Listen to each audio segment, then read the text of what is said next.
Les archives municipales d'Avignon, elles ont été structurées en services au milieu des années 80. Quand on parcourt les magasins d'archives actuels, en fait, on se trouve dans les anciens magasins du mont-de-piété, là où étaient entreposés tous les gages qui étaient déposés par des particuliers, en échange d'une somme qu'on leur prêtait, donc à peu près un tiers de la valeur estimée de l'objet.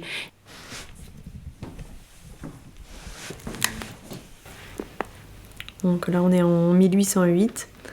Et donc dans ce registre, on a la trace de tous les biens qui ont été gagés en échange d'une somme.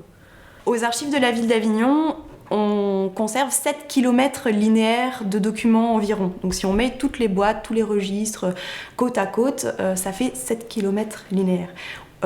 On conserve des archives qui datent du Moyen-Âge à nos jours. C'est un acte de vente qui est établi sur un parchemin. En fait, la reine Jeanne de Naples, elle vend la ville au pape parce que, pour plusieurs raisons. D'abord parce qu'elle a des difficultés diplomatiques.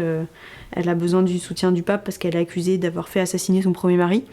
Et puis elle a aussi des difficultés financières. Elle a besoin de trésorerie et du coup, c'est aussi dans ce contexte-là qu'elle cède la ville. Et ce sont des documents donc sur des supports très variés. Il n'y a pas que du papier qui compose les archives. À Avignon, une des particularités peut-être de notre fonds d'archives, c'est que nous conservons beaucoup d'archives photographiques, d'archives iconographiques.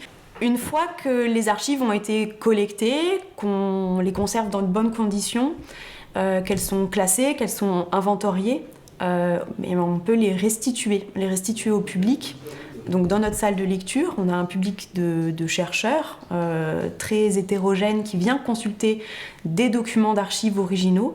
On met en place 1 à 2 expositions temporaires chaque année qu'on accompagne de catalogues d'exposition. Il y a donc une partie dans l'ancienne chapelle du mont-de-piété où on propose dans des vitrines un certain nombre de documents originaux. Et ben en fait c'est quand même un seau, sauf que c'est un seau particulier, c'est un seau de pape.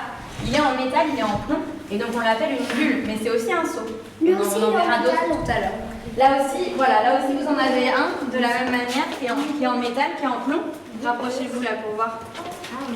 Autre action importante en matière d'action culturelle, de valorisation, c'est l'accueil aussi d'un public d'enfants. C'est vraiment un apprentissage aussi de petits citoyens que de pouvoir venir à la rencontre des archives de la cité.